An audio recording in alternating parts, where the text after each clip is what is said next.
Welcome to the Sunshine Podcast. We are back again with the men segment. Men, we need your voice. And I'm grateful to have with me once again my friend, my brother in Christ, Pastor Antwon Nixon. And we are just going to get right into this and just flow with it. So we're going to talk about today fathership. And we're going to allow you to open up. What do you think fathership is when you hear the word fathership? What is a father? A father is, it's from the simple sense of, just one that has a kid. But in the broad scheme of it, a father is any person, male figure who has taken a child up under their wing. So fathership to me is kind of, I guess we get it from the women's side. You have the mother and the hen. Mm-hmm. The father kind of plays the same way. I guess the father would be like a rooster, So, just kind of running the nest or whatever. But fathership, involves something like mentorship. Mm-hmm. One is taking others under their wings and trying to be a male role model, a male figure to young boys or girls, either way. Mm-hmm. But that's what I get out of fathership, family person. Okay. And speaking of fathers, why do you feel that a lot of boys are becoming fathers so soon? Well, so we are a product of what we see. Mm-hmm. And so if that male, if a great male figure is not in that young boy's life, then he's kind of figuring it out. Mm-hmm. There's this phrase I used to get from watching wrestling from Ric Flair. He says to be the man, you got to beat the man. Mm-hmm. And that brought about competition. Mm-hmm. And so as I grew, I began to understand that you could reword that a little bit and say, and this is for males, for a father, that to be a man, you have to see a man. Mm-hmm. And so the young man that hasn't seen a man is still trying to figure out pieces to the puzzle that a man would have figured out for him to help him along the way. That's good. So there's this guy by the name of William Wordsworth. Mm-hmm. And he wrote this poem, but one statement in the poem says that the child is father to the man. Mm-hmm. And so what you get is that out of the behaviors of the child goes a long way into building the personality of the man. Mm-hmm. So the man you see today is a product of the child who beget the man. Wow. So if that child has not really seen a man, then he's going to do things that's kind of, goes against the grain a little bit. Mm-hmm. He doesn't really know how to be a man. Mm-hmm. So he'll probably have a child and don't really know how to raise one. Mm-hmm. And so you're not taught certain things, but I like to give a lot of credit to my dad. Mm-hmm. I'm a product of him, of a well brought up man. Mm-hmm. A man, he's a man, and he raised a man. Mm-hmm. And so, but if you remove that figure out of the household, then it's hard for a young boy to figure that out, unless there is some type of mentoring program or some male figure that has, filled that role. Mm-hmm. So, if once a boy becomes a father so young, how do he get involved in the child's life? Where do he begin in even raising that child? Fatherhood is all about responsibility, and so it's not that he can't be a great father, but that's something that he got to take upon himself. He can't be a person that's making excuses. If you make a child, at night, you need to be ready to raise him in the morning. That's just kind of how that works. Don't do things at night that you can't do in the morning. Right. So if you're gonna make one at night, make sure you're ready to raise him in the morning. So it's not that he cannot be a great man, but he needs to be inspired. He needs to have a bit of some kind of aspirations to be better than what he didn't have. Oftentimes, the young man is blaming others for what he don't have instead of looking at what he do have and making the most out of it. So there's two options here. You could mope about the father that you didn't have, or you can be the father that you didn't have. But those two choices belong to the man, to the young man. And so the challenge is getting them to see that and not to be making excuses about, the person that was not in your life. That person hadn't been in your life and they don't seem to be coming back. Ain't no sense in moping about that. Yeah. But if you've already made a child, then take what you lacked, use it. Use it as a stepping stone, not a stumbling block. Let that propel you. and to being a better father. What I didn't have, I can learn from others, get around other fathers, other men, and they need to be good listeners. Often they're hard-headed, and I don't mean that in a bad way. I just mean that they build up a hardened sense where it's hard to reach them. They need to be optimistic and open up and soften their heart so that someone can actually show them and teach them. And then ultimately, the world will be a better place the better that the men are. Okay, that's real good. That's good. And how important would you say is the father to his children? Oh man, well, you gotta take that back to God. That's the first role. The male figure is the most important figure, and I'm not trying to be biased to any females, but from the God position, he's the first thing that God created as far as human. Right. And so to take that kind of absence and that kind of void out of a household is very huge. Oftentimes it's probably not even paid too much attention to, but you see the effects of it. When you look at households that don't have a male figure in there, and when I say male figure, I don't want to just say a male body being in the household. The male figure needs to be a positive figure, a figure that's kind of that what God created to be in that household, because you can have a man there and he's not taking on his role. Right. And so it doesn't mean just because he's in the house, the house is automatically going to be better, because a man is more than a physical specimen. He's also a spiritual being. Right. And when he's that spiritual being that God has created, then you have a more well-rounded household. And so to remove that is a huge void, so it's very important, to have that. And if you don't have it, the mothers that don't have it, and we spoke a little bit about this on Mother's Day, that for those mothers that have to, they just got to do the best that they can, but that child, still, especially a son, still needs some type of male figure to help him know how to be a man. Because a woman can teach him male things, put him in a male atmosphere, but ultimately that presence is still needed. There needs to be a presence there of a male figure, and it's like whether that be some mentorship or uncle or cousin or somebody that you can put him in trust to, that can show him how to be one. That's what he needs, because a male figure is respect. Right. Okay. And what would you say, how would a father be able to reconnect with his kids, his children, that he may have abandoned, or, because he had a child so young, he was still a child himself, getting on up in age, how will he reconnect with his kids?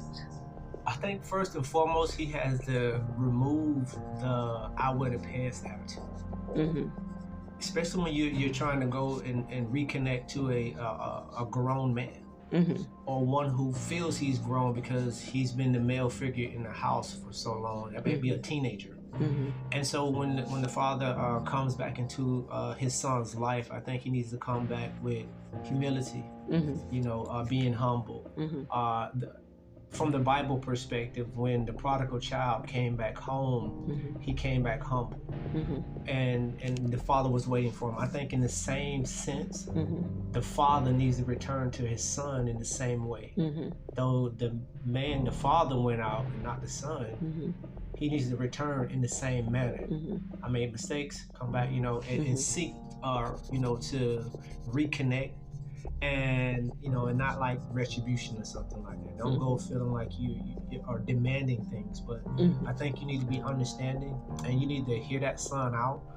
So often the male figure doesn't hear the son and hear his pain, and so when that son is acting out and things, it kind of brings out the worst in the father. And so I think his mindset needs to be very clear that you have to allow the son to get his pain out. The pain that you have caused, he's showing you, but he don't know how to relate that. Right. He doesn't know how to show you love. All he can show you is hate right now. But hate and love is the same thing. They're just energy in opposite directions.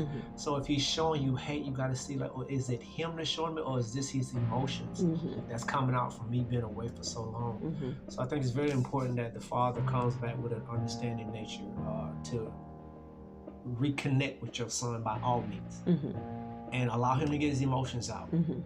And continue to talk to him. I think by showing his staying power there and taking that, because you have a lot to do with why he's acting out like that. Right. So accept it,. And then I think the bridge can be reestablished. Right. And that is good because we had a similar situation. With my father, most people don't know he has other children besides the 4 girls, from my mom. He has 2 other daughters and 3 sons. Okay.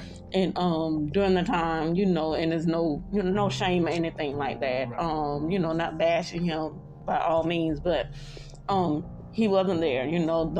Their mother and him, split up, decided to go their separate ways, and they grew up angry at him, because he wasn't there. There's a lot said. The truth pretty much would never come out. One side say he tried to be there, but the ex-wife wouldn't allow him to, and all kinds of stuff. But it took one of my brothers passing, for the other brother that was so angry with him to come and apologize for, being away even in his adulthood.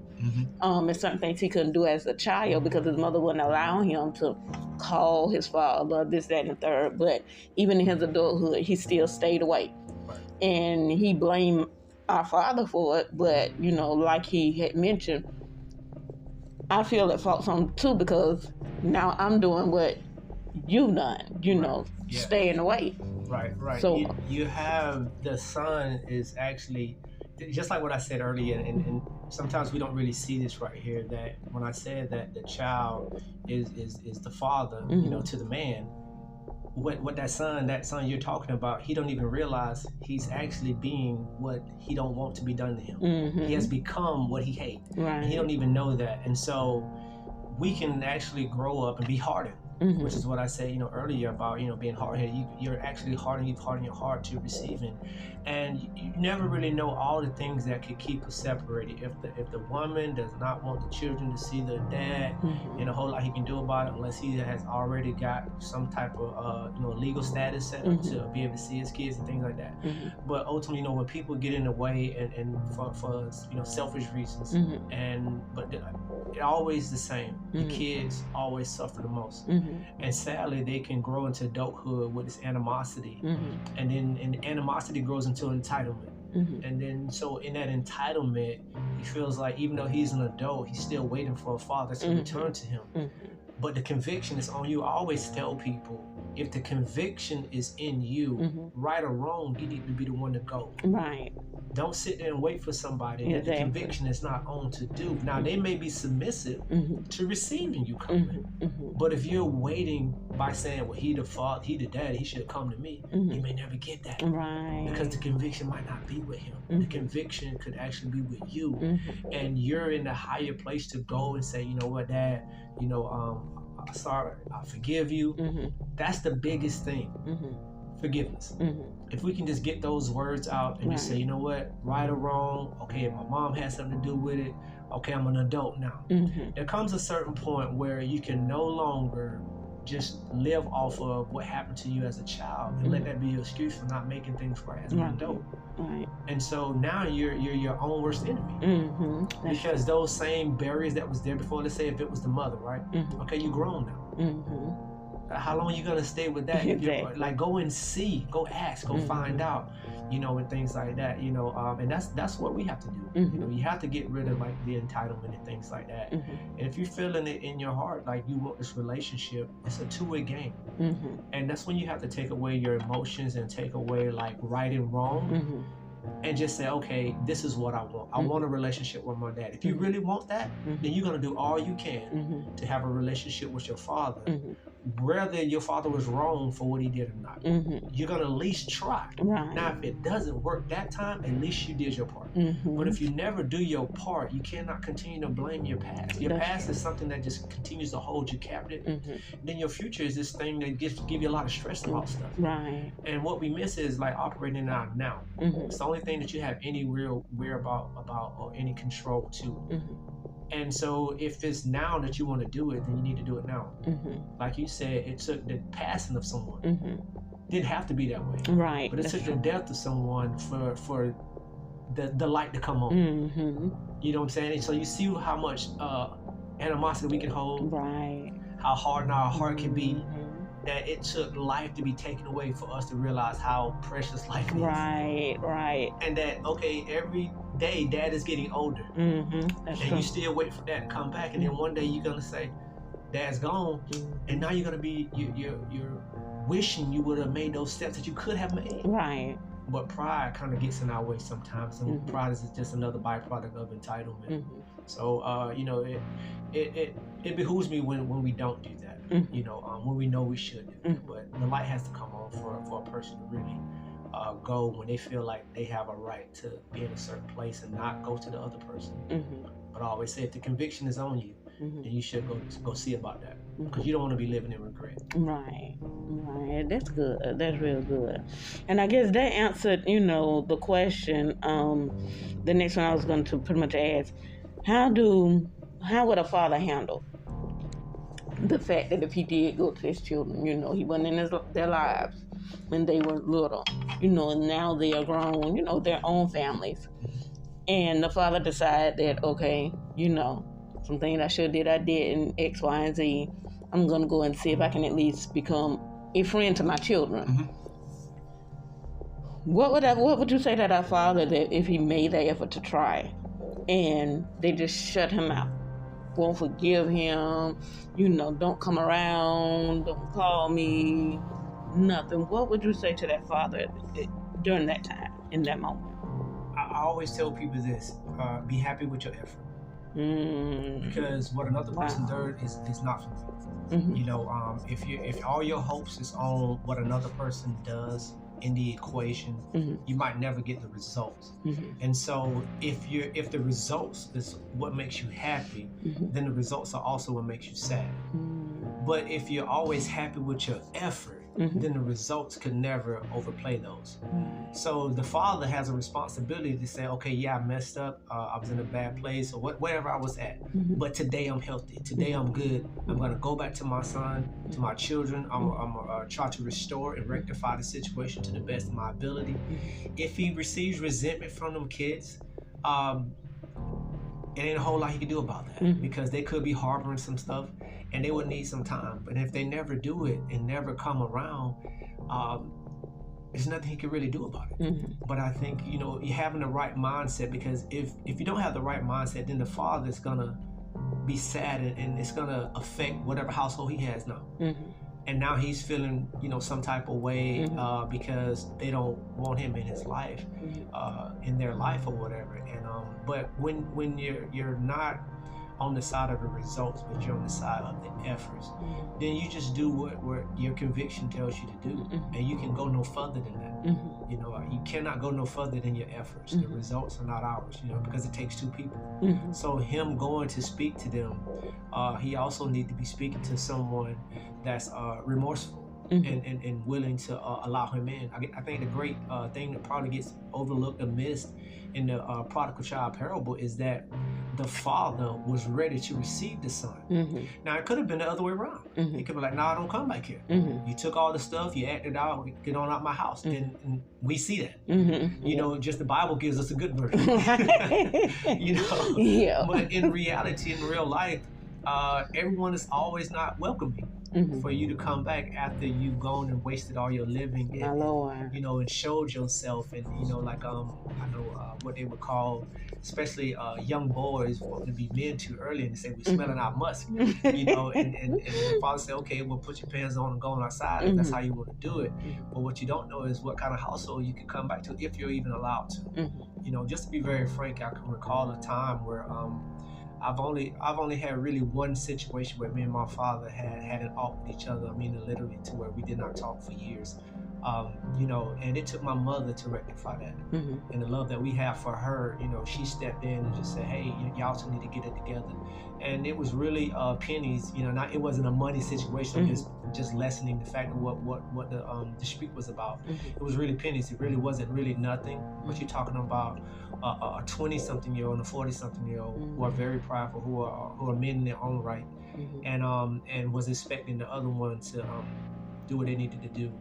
But I think because of the relationship that I have with my mother and him with my mom as his wife, she was able to get us to talk to each other. And then after that, it was nothing. You know, we was right back to where we had always been. So sometimes it takes a third party, you know, when you don't have that, someone that can sit the two down. So to the father that is not received, perhaps, let's say the mother, she plays the better role, and she talks to the kids and say, hey, you know, things went the way that they went, but this is your father. You need to respect him. You know, allow him to come back in. Maybe she can sit him down and talk to him. And on the flip side of that too, there are good mothers who, even though they're not with that parent, they spoke well of the father. Now that's a whole nother situation if you wasn't speaking well of him, and you was playing a part in their demise by speaking down on him, whether it was truthful or lying. I believe in this one factor, you know, regardless of what he is or what he has done, he is still that father, and he is due honor. The Bible says that he need to be honored. So it does not play a good role for the mother to down the father or the father to down the mother for whatever mindset they were in at the time, because ultimately you're still affecting the kids. And whatever relationship that the two parents had, they should never allow that to affect the children. You should still honor him and make sure that they honor and respect him, because once respect is gone, there's nothing there. That's true. There's nothing there, because after they get older, ain't nothing there but respect. That's the only thing that keep you, you know, from, you know, just saying like, well, I'm grown now, I can do this, I can do that. You know, that's still your father, that's still your mother. You still respect them. So, you know, you need those people who would still speak well of the other one if they're not together, and to make sure that they lift them up. I think we should do a better job of that, of lifting the other one up, but it takes for that person to not really be in their emotions and things, and to still speak well of the parent, because ultimately, the person that you're downing is the person you laid down with.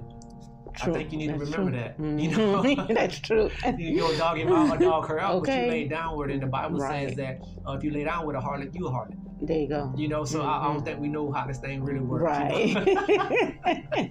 Yeah, we quickly forget. We forget, you know. Yes.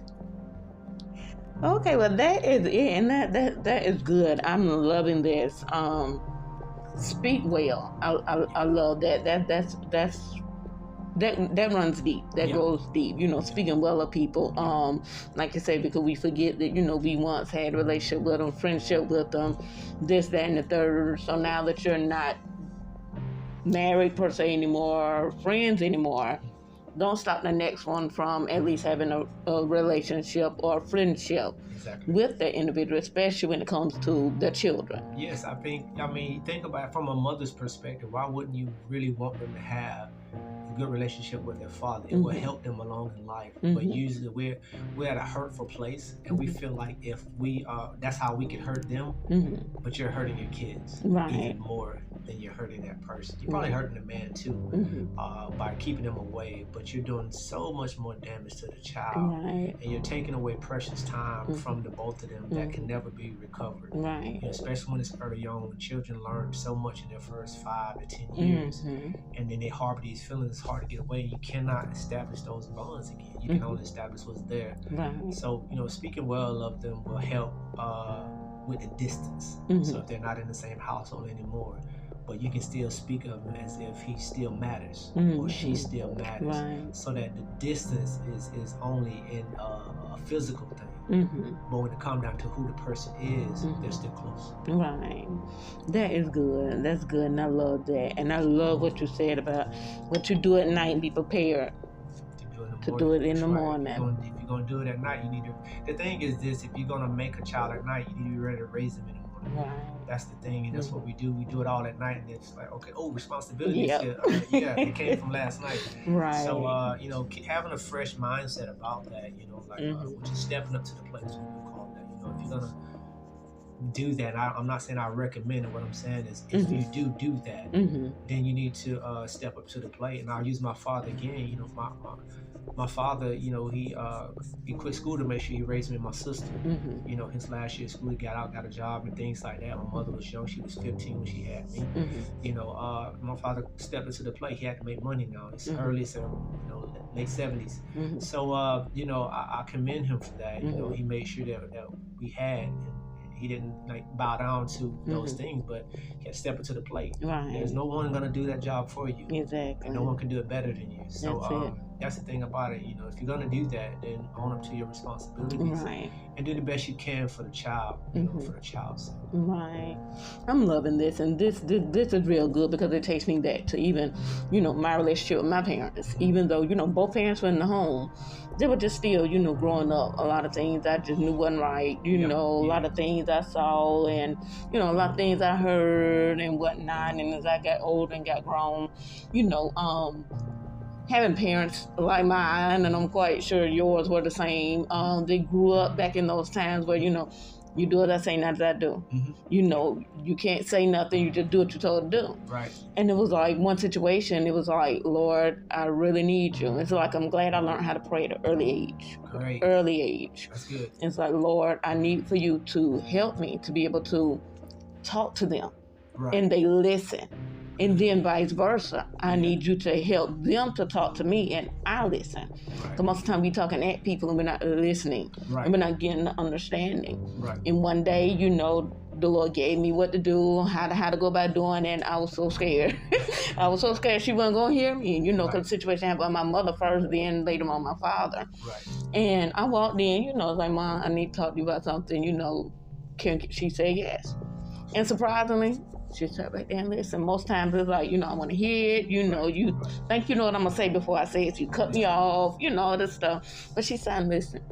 Good. I know they have to empower you. Yes. To be able to have that conversation, you know, and that your parents listen. But that's also biblical as well. It's that, you know, that the parents should listen to the kids and not just, you know, spark them by doing things that goes against, you know, they have a voice too. They shouldn't have a voice. I think we need to be very respectful, you know, to the voice that they have, you know, because at the end of the day, that child, that young girl is trying to figure out how to be a mother. Now, if she knows that her mother sat down and listened to her, guess what she's going to do when she has a child? Listen to that child. Down. So you see why the whole thing, it makes sense that the child is father to the man. You know, he learns certain behavioral patterns and activities as a child, and then he fathers the man within him, and the same thing works for the woman.